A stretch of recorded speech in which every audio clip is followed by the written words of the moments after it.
क्या 2022 तक इस देश के भीतर में बैंक डूब जाएंगे। ये मुसीबत ये सबसे बड़ी ये है कि अगर इसमें बैंकों को ठीक करने के लिए भी अगर बैंकों को कि नोट छाप के दिया जाए तो फिर स्थिति आर्थिक तौर पर इस देश के भीतर में इतनी दिवालिया हो जाएगी, ये देश ही किसी दिन भरभरा के गिर जाएगा, ये देश ही किसी दिन भरभरा के गिर जाएगा, ये देश ही किसी दिन भरभरा के गिर जाएगा। लेकिन आज जरा सिलसिलेवार तरीके से अपने पैसे को लेकर आप अपनी स्थिति को समझ लीजिए, तब आप समझ पाएंगे कि दरअसल जिस इकोनॉमिक जमीन पर हम लोग बैठे हुए हैं उसको लेकर कोई विजन इस सरकार के पास नहीं है और यह सोच नहीं पा रही है कि किस तरीके से इस देश की इकोनॉमी को चलाया जाए। दोस्तों नमस्कार। दोस्तों, जब देश की अर्थव्यवस्था को पटरी पर लाने की सोच ही खत्म हो जाए लेकिन देश चलाना हो तो आप क्या कहेंगे? कुछ नहीं, आरबीआई से कहेंगे नोट छापते चले जाइए। तो क्या मौजूदा वक्त का सच यही है कि सिर्फ और सिर्फ नोट छप रहे हैं और सरकार इस देश को चला रही है? आप कहेंगे यह कैसे संभव है, इसके जरिए तो इन्फ्लेशन रेट बढ़ता चला जाएगा, यानी महंगाई चरम पर पहुंच जाएगी। यकीनन महंगाई चरम पर पहुंचने की स्थिति भी जरूर आएगी, क्योंकि इस वक्त का सच यह है कि इस देश में रोजगार नहीं है और आपके पास जो भी पैसा है उस पैसे से जो इंटरेस्ट मिलता है, अगर बैंक में जमा पैसा है या फिर कहीं आपने इन्वेस्ट किया हुआ है, उसके जरिए जो भी इंटरेस्ट आपको मिलता है उससे ज्यादा महंगाई दर इस देश के भीतर की है। इस देश की इतनी बड़ी तादाद में कंपनियां अपने आप को बैंकरप्ट करके सरकार के दरवाजे पर दस्तक देने पहुंच चुकी है कि उनकी तादाद हजारों में है। उन कंपनियों के लिए भी कोई खरीदार नहीं मिल रहा है। सरकार के अपने बैंकिंग इंस्टीट्यूशंस हो या नॉन बैंकिंग इंस्टीट्यूशंस हो, सभी लगातार घाटे में चल रहे हैं और स्थिति इतनी नाजुक होती जा रही है कि बैंकों का एनपीए यानी वह पैसा जो कर्ज में दिया जाता है और लौटता नहीं है, जिसको बैड लोन कहते हैं, वह इस साल के अंत तक 20 लाख करोड़ तक ऑफिशियली पहुंच जाएगा, जो मौजूदा वक्त में लगभग 10-11 लाख करोड़ के लगभग है और अगस्त बीतते बीतते यह 12 लाख करोड़ हो जाएगा। ऑफिशियली का मतलब है कि इसमें राइट ऑफ किया हुआ पैसा नहीं जोड़ा गया है, इसमें जो सरकार अपने तौर पर कुछ को कर्ज माफ कर देती है वो पैसा नहीं जोड़ा गया है। यह बिल्कुल बैंकों के बुक में लिखे हुए कर्ज का हिस्सा बता रहे हैं और 20 लाख करोड़ रुपया अगर एनपीए बैंकों पर होगा तो फिर आरबीआई जिस दिशा में जाना चाहती है उसका मतलब है वो बैंकों के रिकैपिटलाइजेशन की दिशा में बढ़ना चाहती है। और रिकैपिटलाइजेशन का मतलब है कि बैंकों को ही अब उसके शेयर्स को सरकार प्राइवेट हाथों में बेचना शुरू कर दे। यानी इस देश के भीतर में जब बैंकों का नेशनलाइजेशन हुआ था, राष्ट्रीयकरण हुआ था और जनता का भरोसा जागा था कि सरकार हमने चुनी है और बैंक अब हमारे ही हैं, अब उन बैंकों को दोबारा निजी हाथों में दिया जा रहा है, जिसके बाद क्या स्थिति बनेगी कोई नहीं जानता है। इस दिशा में भी कदम उठाए जा रहे हैं, लेकिन क्योंकि इस देश के भीतर में फिलहाल महंगाई दर 6.09% है। 6.09% महंगाई दर का मतलब बहुत साफ है, कम से कम बैंक से इंटरेस्ट रेट तो इससे ज्यादा मिलना चाहिए। जो सेविंग अकाउंट है या करंट अकाउंट है उसमें 2 से 3% से ज्यादा आपको मिलता नहीं है इंटरेस्ट, यानी दुगना महंगाई दर है। अगर आप एफडी खरीद लेते हैं, अगर आप म्यूचुअल फंड ले लेते हैं, अगर आप इक्विटी में पैसे लगा देते हैं, अगर आप रियल एस्टेट में चले जाते हैं, कुछ भी कर लेते हैं लेकिन कहीं से रिटर्न नहीं है। इस देश के भीतर में मौजूदा सच यह है कि सोना खरीद लीजिए तो आपको कुछ लाभ मिल जाएगा। आज की तारीख में जब हम आपसे बात कर रहे हैं, इसको समझने की कोशिश कीजिए कि 1 साल के लिए अगर आपने इक्विटी ली है या 1 साल के लिए आपने अगर फिक्स डिपॉजिट लिया है या फिर आपने कैश लिक्विड फंड के तौर पर अपने अकाउंट में रखा है तो क्या कीमत उसको मिलेगी? इक्विटी में मिलेगी 0.34% 1 ईयर की। आपको कैश लिक्विडिटी जो है 4.93% आपको इंटरेस्ट मिलेगा। 5.10% जो मैक्सिमम है वो मिलेगा आपको एफडी में। इसके अलावा सिर्फ गोल्ड बचता है और गोल्ड की कीमत क्या है? गोल्ड की कीमत है 55,000 रुपए 10 ग्राम। इस देश के भीतर में गोल्ड खरीद पाने की हैसियत कम से कम 92% लोगों की नहीं है। जिस हिसाब से महंगाई बढ़ रही है और सोने की कीमत भी, और सोने की मांग चूंकि अंतरराष्ट्रीय बाजार में होती है, तो जरा देखिए अब सरकार ने आज ऐलान कर दिया, आरबीआई ने ऐलान कर दिया कि अपनी गोल्ड और ज्वेलरी के जरिए आप 90% तक लोन ले सकते हैं। बाकी चीजों पे लोन कितना मिलेगा कहना मुश्किल है। आप अपने मकान को गिरवी रख दीजिए, दुकान को गिरवी रख दीजिए, आप अपनी इंडस्ट्री को गिरवी रख दीजिए, पता नहीं उसकी कोई कीमत है या नहीं है बाजार में, क्योंकि उसके जरिए आपको लोन जितना चाहते हैं उतना मिलना मुश्किल है। तो ऐसे में लोन दिया जाएगा सोने के आधार पे, क्योंकि अंतरराष्ट्रीय भाव उसका लगातार बढ़ रहा है, तो उसके आधार पे तो आपको लोन दिया जा सकता है, क्योंकि उस सोने को कल बैंक बाजार में बेच देंगे तो उनको पैसा रिटर्न हो जाएगा, बाकी जगहों से तो रिटर्न नहीं होगा। लेकिन सोना खरीद पाने की स्थिति तो सबकी नहीं है और स्थिति यह है कि इस देश के भीतर में जो 6 करोड़ लोग हैं जो कमाते हैं और अपना पीएफ कटाते हैं, सिर्फ 6 ही करोड़ लोग हैं, उनके जरिए जो लगभग 10 लाख करोड़ रुपया जमा है पीएफ के भीतर में, 1 करोड़ लोगों ने अपना पैसा इसी 4 महीने के दौर में निकाला है। आज की तारीख तक तकरीबन 99 लाख लोग पैसा अपना निकाल चुके हैं।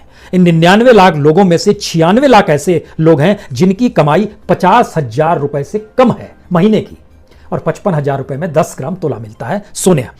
इस 96 लाख में से जो 92 लाख है उसका भी एक बड़ा हिस्सा जो है, उसकी तादाद है लगभग 80 लाख, इनकी कमाई 15,000 रुपए महीने से कम है, जिन्होंने पीएफ से अपना पैसा निकाला है।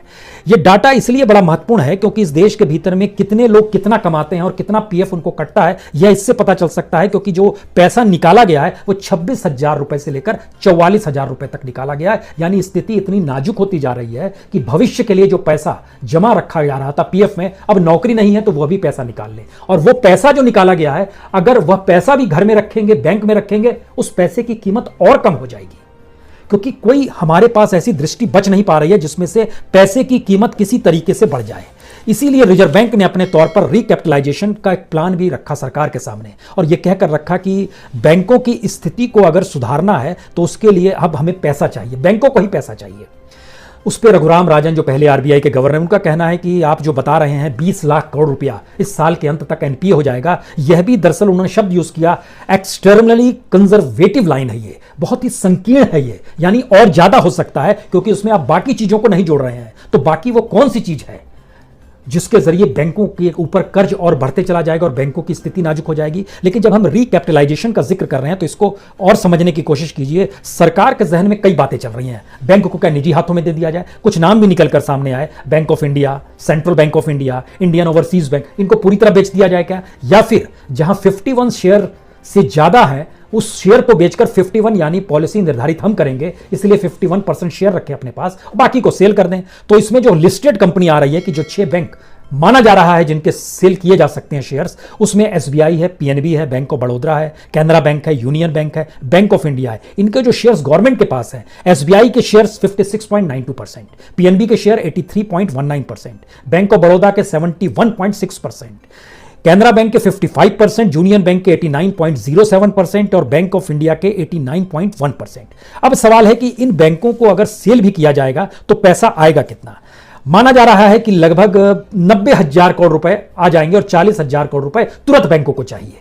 दूसरा सवाल फिर आपके जहन में आना चाहिए, जब नोट छापे ही जा रहे हैं तो नोट बैंकों के लिए क्यों नहीं छाप दिए जाए? अगर सरकार चलाने के लिए नोट छापे जा रहे हैं, इस देश में कुछ चीजें डेवलप हो नहीं पा रही है, तो ये मुसीबत ये सबसे बड़ी ये है कि अगर इसमें बैंकों को ठीक करने के लिए भी अगर बैंकों को कि नोट छाप के दिया जाए तो फिर स्थिति आर्थिक तौर पर इस देश के भीतर में इतनी दिवालिया हो जाएगी, यह देश ही किसी दिन भरभरा के गिरेगा। इसीलिए जो प्लान है उसमें कहा गया है कि 12 से 18 महीने यानी 2022 तक आप शेयर्स बेचिए, तो 51% शेयर अपने पास रखिए, बाकी बेचिए। बुक जो बैंक की वैल्यू होती है उसको ठीक कीजिए, उसको ठीक करने के बाद बैंक के शेयर ज्यादा तेजी से बढ़ेंगे और शेयर मार्केट में वो उछाल लाएंगे, और मार्केट में जब आप शेयर बेचने जाएंगे तो ज्यादा कीमत आपको बैंक में इन्वेस्टर्स जो है वो ज्यादा पैसा दे देंगे। यानी निजीकरण की भी तैयारी है और बैंक के शेयर बेचने की भी तैयारी है। इसके तरीकों को थोड़ा और सरलता से अगर आप समझना चाहते हैं तो यह समझिए कि जो ऐसी इंश्योरेंस कंपनी है जो लोगों के इंश्योरेंस नहीं करती है, बाकी घर मकान इन सब चीजों का इंश्योरेंस करती है, 3 कंपनी थी, Orient Insurance company, National Insurance company, United India Insurance company. इन तीनों के मर्जर की बात हो रही थी कि तीनों घाटे में चल रहे थे।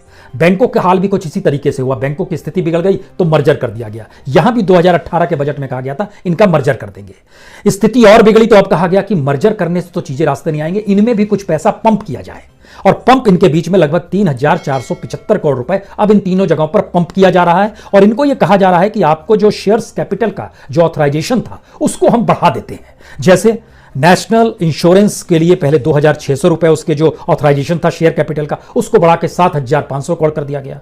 जो यूनाइटेड इंडिया इंश्योरेंस थी उसका लगभग 200 करोड़ का था, उसको बढ़ाकर लगभग 5,000 करोड़ कर दिया गया। जो ओरिएंट इंश्योरेंस थी उसका 250 करोड़ था, उसको भी बढ़ा के 5,000 करोड़ कर दिया गया। सबका ऑथराइजेशन बढ़ा दिया गया। यानी सब मार्केट में चले जाएं, वैल्यू बढ़ाएं, चीजों को डेवलप करें, लेकिन कहां से करेंगे?